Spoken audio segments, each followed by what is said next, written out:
Muy buenas tardes, bienvenidos de nuevo a Negocios Televisión, bienvenidos al espacio de las noticias del día, mirando de nuevo a toda la actualidad, a todas las últimas horas, pendientes de lo que es la noticia del día, pendientes de Estados Unidos, de su presidente, de Joe Biden, que según está informando New York Times, se plantea renunciar a la carrera presidencial. Hay ya declaraciones por parte de la Casa Blanca, también encuestas, rumores que hablan de que Michelle Obama se postula como la candidata para luchar contra Donald Trump en la carrera presidencial por Estados Unidos. Enseguida les contamos todo esto, ya les adelantamos que vamos a hacer también un especial pendientes de Estados Unidos, pendientes del futuro del presidente de los Estados Unidos, pendientes de Joe Biden, de su estado de salud y sobre todo de si renuncia o no a la carrera presidencial. Ojo, porque estos días, esta semana, de aquí al fin de semana, es el momento clave, el momento en el que Joe Biden se la juega. Enseguida les contamos todo esto, pendientes también de Rusia, de amenazas a Finlandia por el hecho de permitir que Estados Unidos pueda ubicarse en sus bases militares, pendientes también de la Unión Europea, de la OTAN, muchas noticias que repasar durante los próximos minutos, pero como les decimos, el foco está puesto en el presidente de Estados Unidos, y es que New York Times ha dado el bombazo. Dice que el propio Biden ha dicho a un colaborador cercano que es consciente de que podría tener dificultades para salvar su campaña presidencial si no logra persuadir a los votantes en los próximos días de que puede manejar otro mandato de 4 años en la Casa Blanca. Es lo que informa este miércoles The New York Times. Hace apenas unos días, hace apenas una semana, Joe Biden no decía esto. Decía que bueno, que igual ya no debate también como antes, pero que sabe hacer muy bien su trabajo. Vamos a escuchar este momento. I don't walk as easy as I used to. I don't speak as smoothly as I used to. I don't debate as well as I used to. But I know what I do know. I know how to tell the truth.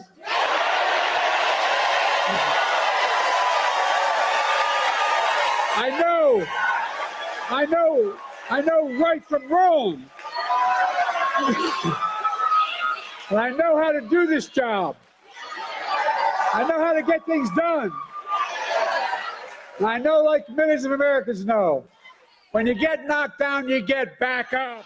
Un Biden que decía que no iba a renunciar y que parece que ahora está pensándoselo. Al hablar sobre la actuación de Biden en el primer debate con el expresidente Donald Trump, el aliado, que habló bajo condición de anonimato, dijo al medio que Biden sabe que si tiene 2 eventos más como ese estarán en un lugar diferente al final del fin de semana. Ojo, porque pone fecha, este fin de semana puede ser decisivo en el futuro de Joe Biden. Esto marca la primera señal pública de que el presidente considera seriamente si puede recuperarse o no después del debate presidencial. En medio de este debate sobre si Estados Unidos, sobre si Joe Biden debe renunciar a buscar otro mandato en el cargo debido a su edad y las preocupaciones sobre su competencia planteadas después del debate, después del desempeño por debajo del promedio en el debate presidencial, la ex primera dama Michelle Obama ha sido mencionada por los medios y los votantes demócratas como una posible opción para reemplazarlo como candidato demócrata. Biden y la Casa Blanca han insistido en que no se va a retirar, pero un informe de los medios afirmó que le ha apuntado, que le ha dicho a un asesor que está sopesando la opción en medio de la reacción negativa del debate. Está planteado preguntas sobre quién podría reemplazarlo. La vicepresidenta Kamala Harris parece la opción más obvia, mientras que Michelle Obama y el gobernador de California, Gavin Newsom, han sido mencionados como alternativas. Ojo, porque según una encuesta reciente de Reuters con Ipsos, Obama es la única persona, la única de ellas, que podría derrotar al candidato republicano Donald Trump en un cara a cara. Sin embargo, la propia Obama ha insistido en numerosas ocasiones en que no tiene previsto presentarse a la presidencia, y su marido, el expresidente Barack Obama, declaró recientemente que ha repetido a sus hijas que dedicarse a la política sería una locura. Pendientes de estos rumores en torno al futuro de Joe Biden, la Casa Blanca ha salido al paso. Dice que el presidente de Estados Unidos no está considerando abandonar la carrera para ser reelegido el 5 de noviembre. Es al menos lo que confirma este miércoles la Casa Blanca a los medios. Ojo, porque eso de las 7:30 también podrán seguir aquí en directo en Negocios Televisión la comparecencia de Karine Jean-Pierre, la portavoz de la Casa Blanca, que seguro tiene que responder a muchas cuestiones, a muchas preguntas sobre el futuro del presidente Joe Biden. La respuesta de la Casa Blanca se produjo momentos después de que, como les contamos, The New York Times informara que Biden ha expresado a un aliado sus preocupaciones sobre extender la presidencia por otros 4 años. Las acusaciones se produjeron en medio de preocupaciones sobre la capacidad de Biden para seguir otros 4 años después de su actuación en el primer debate contra el probable candidato republicano en las elecciones, el expresidente Donald Trump. Precisamente sobre esto charlábamos esta mañana con Antonio Alonso, experto en relaciones internacionales, en geopolítica, que decía que Biden no es el que manda en Estados Unidos. Dice además que no puede ser el que dirige el país después de haberlo visto en el debate y que lo preocupante es que la gran mayoría cree que Trump ganó, pero apenas ha habido cambio en la intención del voto. Escuchamos a Antonio Alonso. No es Biden quien dirige el país, lógicamente, es decir, esa persona que vimos aquella noche y muchos otros ejemplos que hemos visto en Italia y en otros momentos, esa persona no dirige el país. Si el destino del país, de Estados Unidos, estuviera en esas manos y yo fuera estadounidense, estaría muy preocupado. Y a mí lo que me preocupa realmente es que después de ver el debate, una amplísima mayoría de personas, pues más del 70%, reconocieron abiertamente que quien había ganado el debate era Donald Trump. Bien, ahora, ¿qué porcentaje de gente decidió cambiar de voto o decidió que podría cambiar su voto, etcétera? Tan solo un 5%. Mi preocupación es esa, ¿no? Que es una sociedad muy polarizada, muy fragmentada, en el sentido de que está dividida en dos grandes bloques, eso sí es verdad, pero son dos bloques. Y mientras tanto, la portavoz de la Casa Blanca, Karine Jean-Pierre, ha descartado este martes realizar un test cognitivo al presidente de Estados Unidos, Joe Biden, después del fallido debate televisado con el aspirante electoral republicano Donald Trump. Comentaba cómo el equipo médico ha dicho que no se justificaba el tiempo que añadía, como han presentado un informe anual exhaustivo y transparente sobre su salud, pero lo que sí sabe, dice Karine Jean-Pierre, es cómo cumplir con el pueblo de Estados Unidos, y aunque entiende que no es un hombre joven, obviamente su enfoque seguiría siendo cumplir con el pueblo estadounidense en los temas que le importan. Escuchamos a Karine Jean-Pierre. Who has said, the medical team said it is not warranted in this case. We have put forward a thorough, transparent annual report on his health. He's not a young man, obviously. He said this. But his focus is going to continue to deliver for the American people on the issues that they care about. It was a bad night. And he did on top of. Mientras tanto, el presidente de Estados Unidos, Joe Biden, ha reconocido que casi se queda dormido en el debate contra Donald Trump y atribuyó el cansancio a los viajes que había realizado solo días antes a Italia para la cumbre del G7 y a Francia para el 80 aniversario del desembarco de Normandía. En un evento de recaudación de fondos apuntaba cómo decidió dar la vuelta al mundo un par de veces poco antes del debate. Decía Biden: no escuché a mi equipo y luego casi me duermo en el escenario. Achaca su actuación al cansancio por el viaje a Europa con motivo del G7, que fue hace varias semanas, que decir, del desembarco de Normandía, y además decía Biden que casi se duerme en el plató y que habría explicado a puerta cerrada los motivos. Trump aventaja a Biden por 6 puntos en la última encuesta de la CNN. Hablamos también de Israel. De las fuerzas de defensa israelíes informaron el miércoles de que en las últimas 24 horas destruyeron 50 emplazamientos de Hamas en el barrio de Sejaya, la ciudad de Gaza. Las FDA afirmaron haber encontrado túneles operativos en la zona, así como armas de tipo Kalashnikov, granadas, cartuchos y otros equipos de combate. También dijeron que habían matado a varios combatientes de Hamas, aunque no dieron más detalles. Las FDI agregaron que también estaban activas en el centro de Gaza y Rafah, donde destruyeron varias infraestructuras terroristas y eliminaron a terroristas en el área.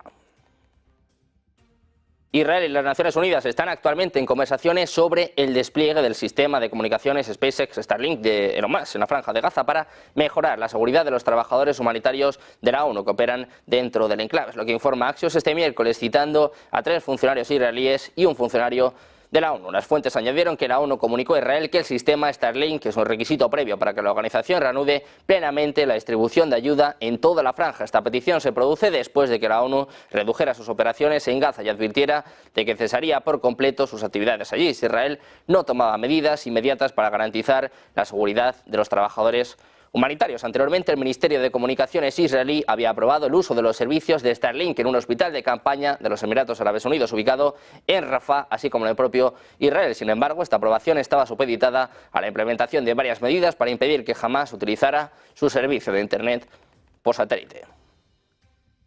Mientras tanto, precisamente, el presidente de Estados Unidos, Joe Biden, va a mantener una reunión con el primer ministro de Israel, Benjamin Netanyahu, en Washington a finales de julio. Si es que llega, según anuncia el martes un funcionario de la Casa Blanca. Concretamente, ambos se van a reunir el próximo 24 de julio para hablar ante el Congreso de Estados Unidos sobre la guerra en Gaza. A pesar de que Estados Unidos ha expresado su apoyo a Israel diplomáticamente y mediante el envío de armas, Biden ha comunicado en diferentes ocasiones su preocupación por la deriva del país en conflicto y ha insistido a Netanyahu a proteger a los civiles en Gaza.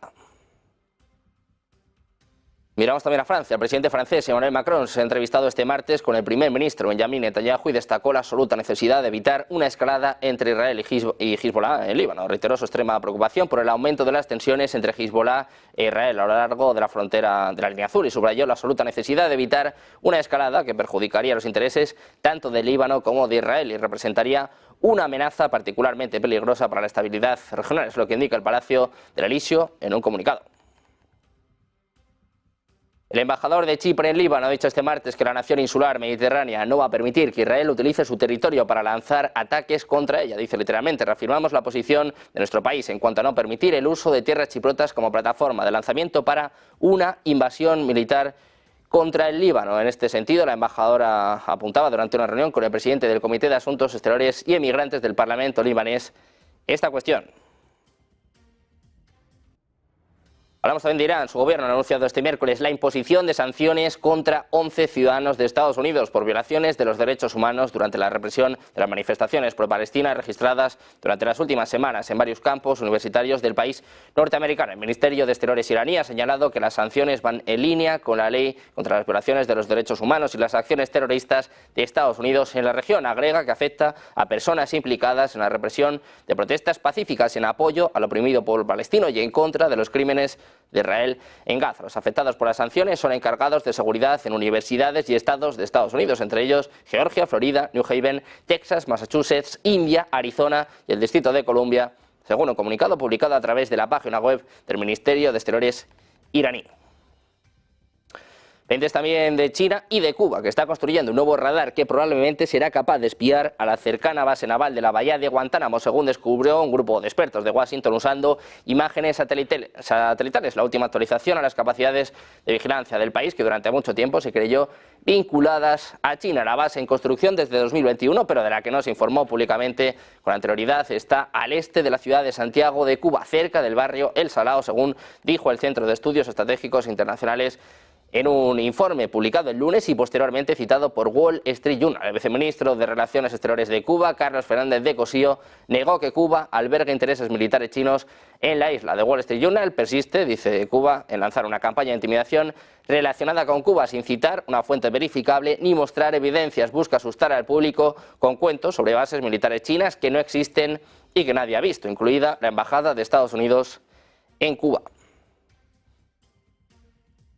Hablamos también de China. Mientras aviones y buques militares chinos continúan sus operaciones diarias cerca de Taiwán, China emitió este martes una advertencia de zona de exclusión de navegación en aguas cercanas a la isla autónoma, la última demostración de fuerza de Beijing en medio de las tensiones en el estrecho de Taiwán. La Administración de Seguridad Marítima de la provincia oriental china de Xinjiang emitió una advertencia de navegación por ejercicios militares en el mar de China Oriental del miércoles al viernes. Los dirigentes chinos reclaman la isla como parte de su territorio pese a los reiterados rechazos de Taipei. Pekín ha empleado una combinación de presión militar, económica y psicológica contra la isla en pos de su objetivo de lograr una futura unificación.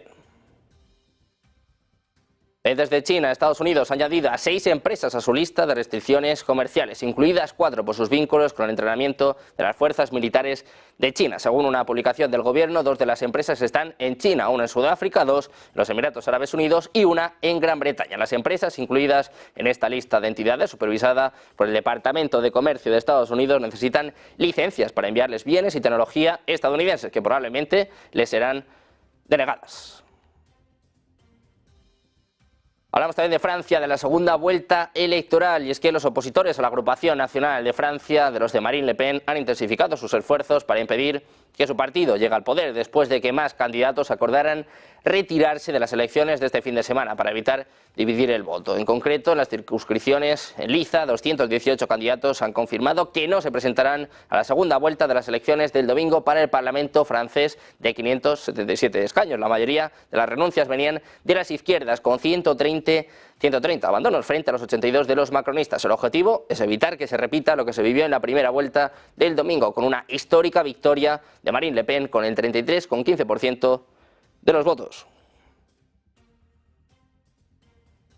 Mirando a Francia y Alemania, les contamos que la entrada de Ucrania en la Unión Europea ha pasado de ser una vaga idea a una imperiosa necesidad para Kiev en los últimos tiempos. Desde el inicio de la guerra en el país, el presidente Volodymyr Zelensky ha reiterado por activa y por pasiva el deseo del pueblo ucraniano por ingresar en la Unión Europea, pero no todos los ciudadanos de los países miembros están del todo convencidos de la entrada de Ucrania al paraguas de la Unión Europea. Algunos, como los alemanes, franceses, checos y búlgaros, son los que más dudas tienen. Es lo que se desvela de una encuesta publicada por el Centro Europeo de Relaciones Exteriores, que se ha realizado en 15 países del bloque comunitario. En dichos países, la mayoría asegura que es una mala idea la posible entrada de Ucrania, actualmente en guerra, en la Unión Europea. Si se pronuncia el 54% de los alemanes frente al 31% que asegura que es buena idea. En Francia, la diferencia es menor. Un 40% está a favor de su entrada y un 36% en contra. En España, el 51%, y en Portugal, con el 59%, se mira de otro modo, y la mayoría ve positiva la posible adhesión de Kiev a la Unión Europea.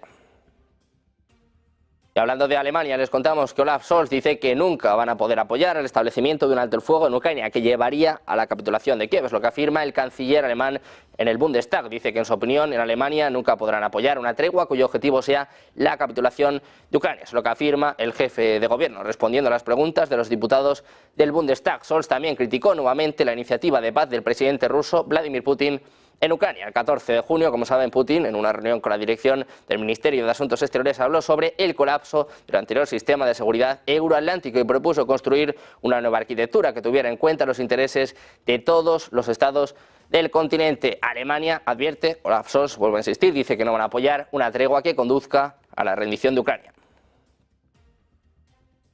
Pendientes también de la OTAN, declaraciones en las últimas horas por parte de Putin, de Xi Jinping, amenazas a Finlandia. Hacemos una pausa, 2 minutos y volvemos con todo en Negocios Televisión.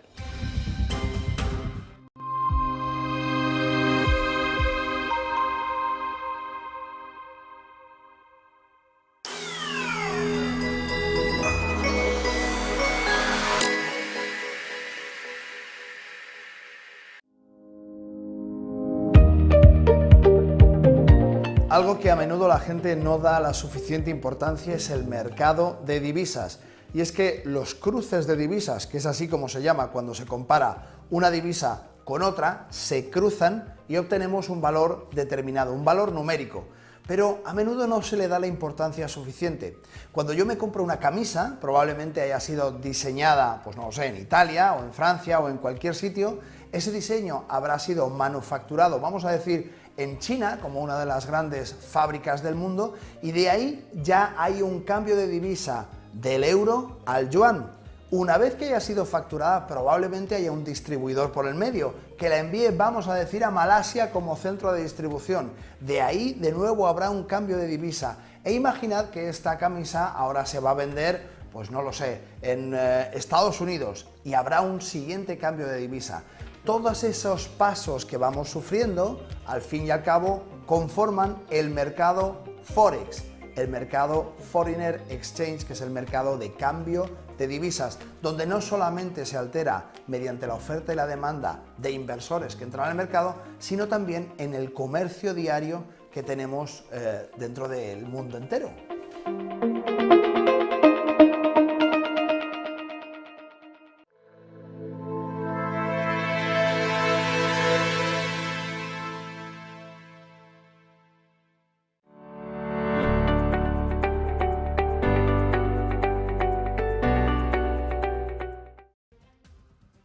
Ya de vuelta a Negocios Televisión, pendientes de las últimas horas, todas las noticias, también relativas en este caso a la OTAN. Les contamos que los países de la OTAN han alarmado sobre la posibilidad de que Rusia haya saboteado o lo haya intentado en aguas del Mar del Norte. Esta información ha sido publicada por Times, que nos advierten sobre la preocupación de varios de los líderes europeos acerca de esta posibilidad, que ha ido en incremento tras sospechar que Rusia estaría detrás del minado de una infraestructura submarina crítica en dicho mar.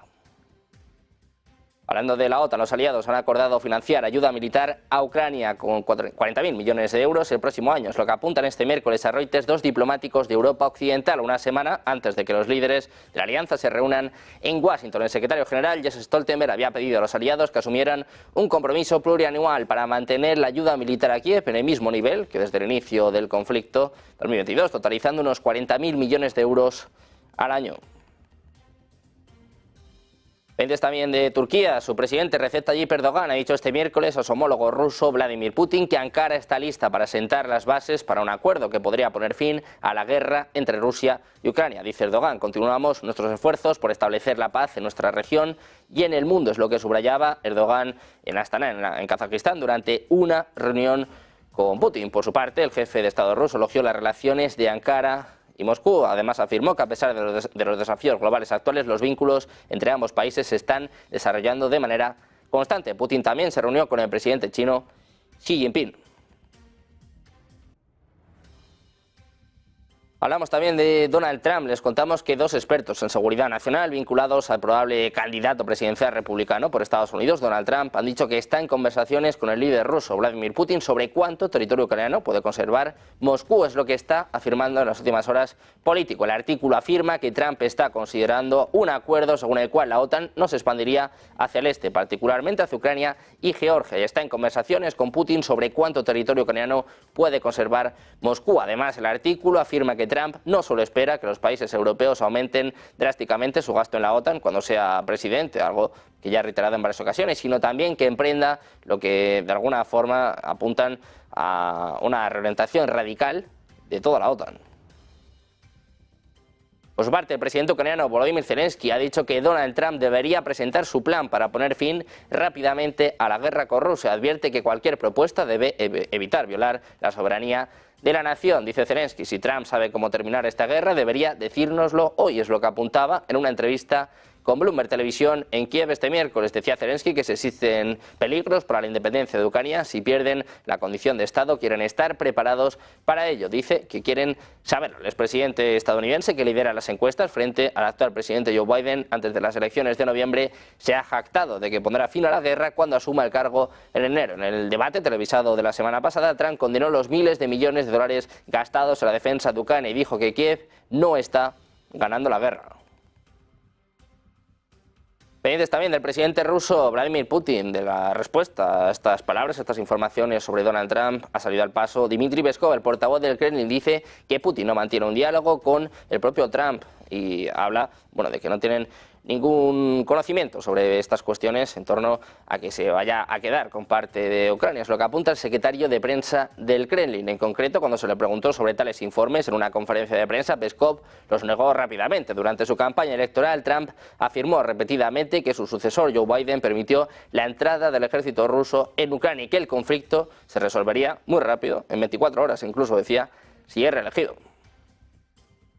Precisamente el presidente ruso Vladimir Putin se ha reunido hoy con su homólogo chino, con Xi Jinping. Ha destacado que las relaciones entre Moscú y Pekín están en su mejor momento de la historia. Durante una reunión con el presidente chino celebrada en Astana, Putin mencionó que Rusia y China están trabajando constantemente en el desarrollo de su cooperación económica y agregó que el comercio entre ambos países sigue creciendo. Escuchamos a Putin, dice que es el mejor momento de la historia de las relaciones entre China y Rusia.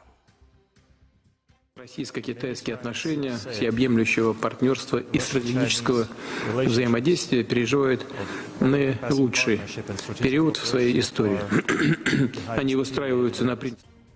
Sí, destacó que la visita de Putin a China, que tuvo lugar a principios de mayo, permitió deslinear las áreas de prioridad entre los dos países. Dice que los acuerdos alcanzados se están implementando plenamente. Añade que su cooperación multifacética avanza de manera constante por el camino planeado. Es lo que afirmaba, en este caso, su homólogo chino, Xi Jinping.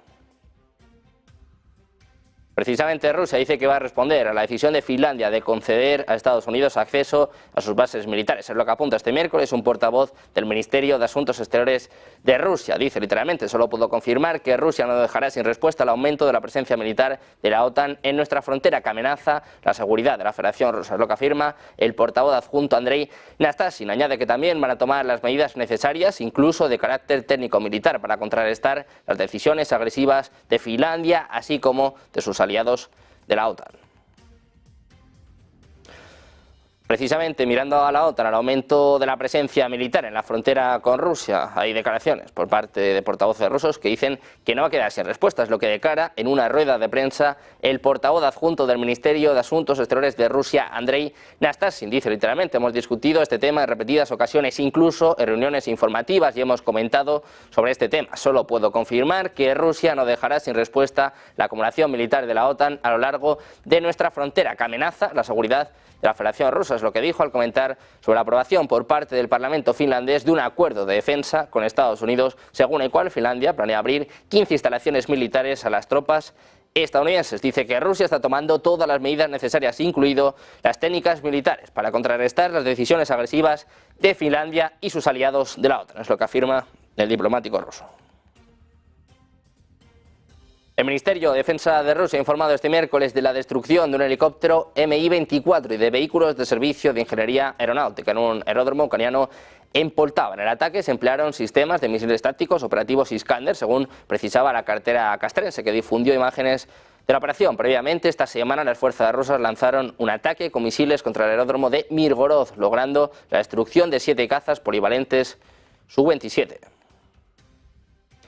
En su sesión plenaria del miércoles 3 de julio, el Consejo de la Federación Rusa ha adoptado una declaración de la Asamblea Federal de Rusia sobre la suspensión de la participación de la delegación rusa en la Asamblea Parlamentaria de la Organización para la Seguridad y la Cooperación en Europa, es decir, de la OSCE. También se suspende el pago de contribuciones a su presupuesto. En un comunicado apuntan a que los senadores de Rusia y los diputados de la Duma estatal consideran fundamentada y legítima la decisión de suspender la participación de la delegación de la Asamblea Federal en la Asamblea Parlamentaria de la OSCE, así como en pago de cotizaciones. Es lo que indicaban los legisladores en un documento aprobado hoy por ambas cámaras. Según los senadores y diputados rusos, durante el tiempo que Rusia no participe en las sesiones de este organismo, cualquier cambio en los procedimientos de la Asamblea que tengan como propósito dañar a la delegación rusa van a ser consideradas jurídicamente nulas.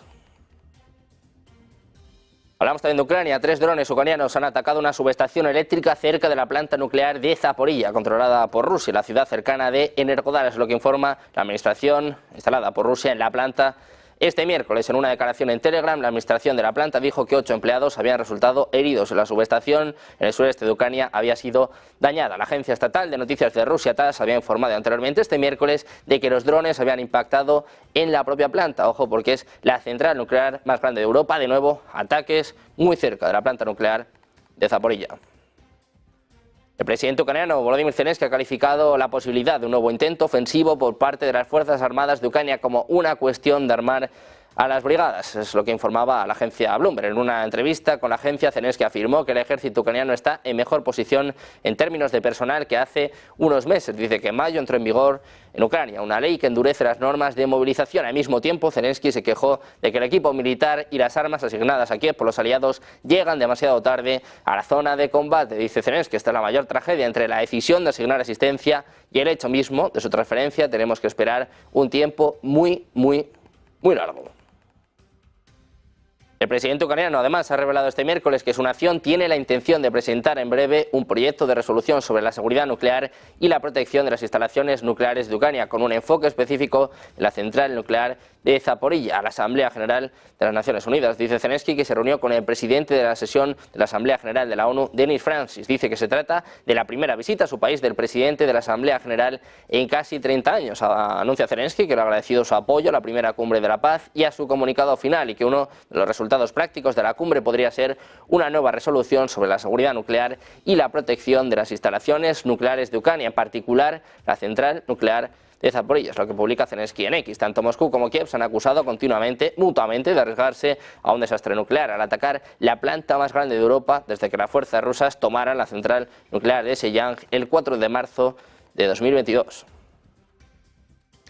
Ucrania, que será informada de que actualmente es demasiado corrupta para unirse a la OTAN, es lo que informa este martes de Telegraph, citando a un alto funcionario del Departamento de Estado de Estados Unidos. Según el diario, dicha postura se expondrá por escrito en un comunicado de la Alianza Atlántica que se va a firmar el 9 de julio en la cumbre anual del bloque. Dice literalmente: tenemos que dar un paso atrás y aplaudir todo lo que Ucrania ha hecho en nombre de las reformas en los últimos 2 años o más, es lo que declara el funcionario al periódico. Añade que quieren elogiarles y hablar de las medidas adicionales que deben tomarse, especialmente en el ámbito de la la lucha contra la corrupción. Es lo que añade esta fuente. Kiev solicitó su ingreso en la OTAN en septiembre de 2022 desde el bloque. Por su parte, ha señalado en repetidas ocasiones que no se discute la membresía de Ucrania en la OTAN hasta que no gane el conflicto. El hecho es que un país que aspira a entrar en la alianza no debe estar involucrado en ningún conflicto armado en marcha. Pendientes también de Bielorrusia, la situación militar y política en Europa del Este puede desembocar en un conflicto nuclear debido a la política destructiva de los países occidentales. Son afirmaciones del ministro de Defensa de Bielorrusia, Víctor Krenin. Dice que la coalición de países occidentales está aplicando deliberadamente una política destinada a erosionar las relaciones, impulsando constantemente narrativas agresivas contra los miembros de la comunidad. Como resultado, dice, han surgido una serie de nuevos desafíos y amenazas militares en la región de Europa del Este que puede conducir a una confrontación militar abierta e incluso al uso de armas nucleares en medio del colapso real de la arquitectura de seguridad regional, lo que señaló en una reunión de Consejo de Ministros de Defensa de la CEI en la capital bielorrusa de Minsk. Reino Unido pretende extraer unos 500 millones de barriles de petróleo de las Islas Malvinas, una acción que de concretarse causará controversias con Argentina por el histórico reclamo de la soberanía. El 24 de junio el gobierno británico lanzó una consulta popular de impacto ambiental a los ocupantes del territorio, cuyos resultados se van a conocer el próximo 5 de agosto. En caso de aprobarse, la empresa israelí Navitas Petroleum se hará cargo de las tareas de la perforación y exploración en Sea Lion, a más de 200 kilómetros al norte de Puerto Argentino, la capital de las Islas Malvinas. Miramos también a los BRICS, a la participación de los BRICS en el PIB mundial en paridad de poder adquisitivo, que alcanzó un récord del 35,7% a finales de 2023, mientras que la participación de las economías del G7 disminuyó al 29%, es lo que muestran los cálculos de datos del Banco Mundial. Así, a finales del año pasado, la participación de los países BRICS en la economía mundial alcanzó un récord del 35,7%, aumentando 6 décimas, un 0,6%, durante el año. Desde la creación de la asociación en 2006, su participación en la economía ha aumentado en 10,2 puntos porcentuales. Por otro lado, la participación del G7 a finales del año pasado era del 29%, el valor más bajo de los 30 años anteriores. El G7 perdió 4 décimas, 0,4 puntos porcentuales el año pasado y desde 2006 su participación ha caído en 9,7 puntos porcentuales. Otros países, según los resultados del año pasado, representaron el 35,3% de la producción mundial. Su participación se ha mantenido prácticamente estable desde 1990. Hablamos también de Rusia. Está dispuesta a suministrar gas a través del territorio de Ucrania después de 2024, cuando expire el contrato correspondiente. Sin embargo, la cuestión de ampliar el suministro de gas ruso a la Unión Europea después de esta fecha depende principalmente del deseo de Ucrania de continuar con el tránsito. Así lo contaban los periodistas. El viceprimer ministro ruso Alexander Novak dice literalmente: esto depende en primer lugar de Ucrania y tránsito a través de su territorio. Ellos tienen sus propias reglas, depende de su deseo. Dice que están dispuestos a suministrar, pero que la cuestión no está en nosotros. Anteriormente, el periódico Handelsblatt informó que la Unión Europea está considerando la opción de celebrar un nuevo contrato de suministro de gas con Gazprom después de la expiración del acuerdo sobre el tránsito de combustible a través de Ucrania. Como una de las opciones se propone celebrar un nuevo contrato entre la empresa Gazprom Export y una empresa energética europea que comprará gas en la frontera ruso-ucraniana. Lo enviará a la Unión Europea y pagará al operador del sistema de transporte de gas ucraniano por tránsito. Rusia y China tienen la intención de aprobar lo antes posible los términos y parámetros del contrato de suministro de gas a China a través de la empresa Fuerza de Siberia 2, es lo que declaran los periodistas. El viceprimer ministro ruso Alexander Novak dice que la cuestión de la firma del contrato fue discutida durante la visita del presidente ruso Vladimir Putin a Astana para la cumbre de la OCDE. Se dice que el trabajo va a continuar para aprobar las condiciones y los parámetros, que se han dado instrucciones para hacerlo lo antes posible. Es lo que apuntaba cuando le preguntaron cuándo se firmaría el contrato. El gasoducto Pagoro-Siberia 2, que atravesará el territorio de Siberia Occidental hasta China, tendrá una capacidad máxima de 50.000 millones de metros cúbicos al año. A finales de diciembre de 2023, Moscú informó de que Gazprom y la empresa china CNPC estaban ultimando un acuerdo sobre las condiciones económicas y comerciales para la ejecución del proyecto. También se están realizando los trabajos de diseño y estudio para el tendido del tramo Pagoro-Siberia 2 a través de Mongolia. Pendientes también de la Reserva Federal, pendientes de Estados Unidos y de su presidente, de Jerome Powell, ha asegurado en Sintra que los últimos datos sobre inflación apuntan a que esta ha retomado una senda descendente, si bien la institución precisa de una mayor confianza antes de bajar los tipos, según ha defendido. Dado que la economía de Estados Unidos es fuerte y el mercado laboral es vigoroso, dice Powell que tienen la capacidad de tomarse su tiempo y hacer esto bien, subrayando qué es exactamente lo que piensan hacer. El estadounidense ha manifestado que el proceso de desinflación, que parecía haberse pausado durante el primer trimestre del año se ha reanudado en paralelo a un crecimiento económico sólido durante el primer semestre y a unas cifras de empleo que aún son buenas, pero que se están recalibrando. After pausing in the first quarter, now shows signs of resuming its disinflationary trend. So it's a little bit different journey. So where that leaves us is we've made quite a bit of progress in bringing inflation back down toward target. While the labor market has remained strong and growth has continued, we want that process to continue. I think the last reading and the one before it in inflation, the one before it to a lesser extent, do suggest that we are getting back on a disinflationary path. We want to be more confident that inflation is moving sustainably down toward 2% before we start the process of reducing how tight our policy is, of loosening policy. Hablamos también del Banco Central Europeo, de la presidenta, de Christine Lagarde. Ha asegurado que la institución observa la inflación en su conjunto y no se fija de manera individual en los precios del sector servicios por encima del 4%. En Sintra hacía énfasis en que no necesitan tener los servicios al 2% porque los bienes manufacturados están por debajo del 2% y al final va a ser un juego de equilibrios entre bienes y servicios. La francesa ha sostenido que la inflación de servicios no ha cedido tras mantenerse en junio en el 4,1% según los datos desvelados este martes. Una lectura que se achacaría a la importancia del componente salarial para los servicios. Además, esta circunstancia se vería acentuada por el decalaje de la revalorización de salarios dentro del sector servicios ante la penetración de la negociación colectiva que se revisa de forma anual y en algunos Estados miembros cada 3 años.